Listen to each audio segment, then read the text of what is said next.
Assalamualaikum warahmatullahi wabarakatuh. Kembali lagi di channel aku, Nur Laila. Oh iya, sebelumnya bagaimana nih kabarnya teman-teman online aku? Semoga kalian baik-baik saja, sehat, dan selalu dilimpahkan rezeki oleh Allah Subhanahu wa taala ya. Amin ya rabbal alamin. Nah, kali ini aku mau berbagi tips bagaimana nih supaya rumah selalu rapi gitu ya. Nah, bukannya rumah rapi itu idaman semua orang ya. Dan tentunya kalau ada orang yang masuk itu gimana ya? Sampai heran gitu, rumah kok rapi terus atau bersih, kalau mau dihidangin makanan juga nggak jijik ya kalau makan. Kan kadang ada ya, kalau rumah udah berantakan kayak gitu, terus kita sebagai tamu, kita bertamu terus dikasih makanan, itu biasanya jijik karena dalam situasi keliling kita itu pada berantakan gitu ya teman-teman. Kita kan nggak mau ya kalau kita menyuguhkan makanan atau apa terus nggak dimakan, kan kita nggak mau ya, karena kebersihan itu sangatlah penting ya bagi kita. Nah, untuk menciptakan rumah yang selalu bersih dan rapi itu pasti ada faktor yang mendukung. Misalnya dalam rumah kita ada suami kita atau anak-anak kita, kalau anak-anak udah dewasa ya, kecuali anak-anak yang masih di bawah umur yang belum ngerti apa yang kita bicarakan gitu ya. Nah, kayak seperti contohnya suami. Nah, suami di sini juga berperan penting. Percuma dong kalau kita beberes tiap kali ada kotoran kita yang bersihin, dan ternyata suami kita itu malah membuat ulah gitu ya. Jadi nggak menaruh tidak menaruh barang dengan tepat atau berantakan gitu. Misal handuk ditaruh di kasur kayak gitu, percuma. Jadi rumah selalu kelihatan berantakan walaupun kita sering beberes tiap hari gitu ya teman-teman ya.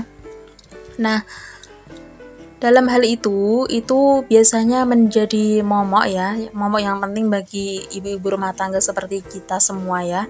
Pokoknya dukungan suami atau orang-orang terdekat yang ada di rumah itu sangatlah penting.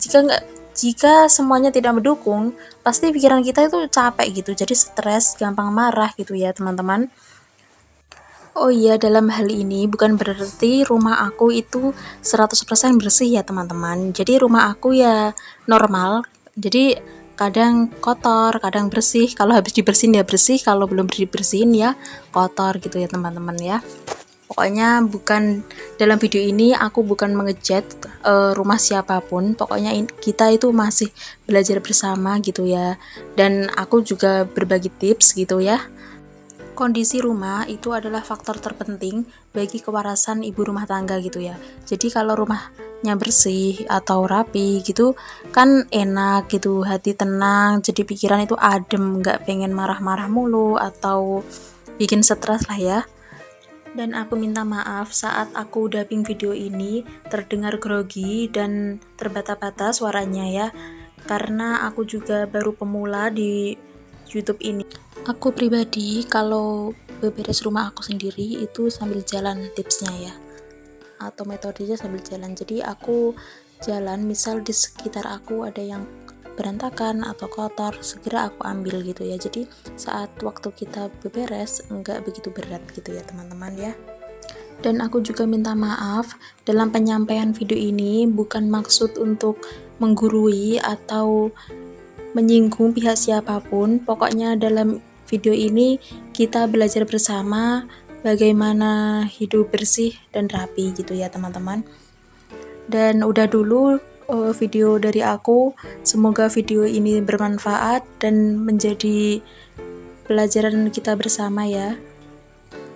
Jangan lupa dukung channel aku dengan cara like, komen, dan subscribe. Wassalamualaikum warahmatullahi wabarakatuh.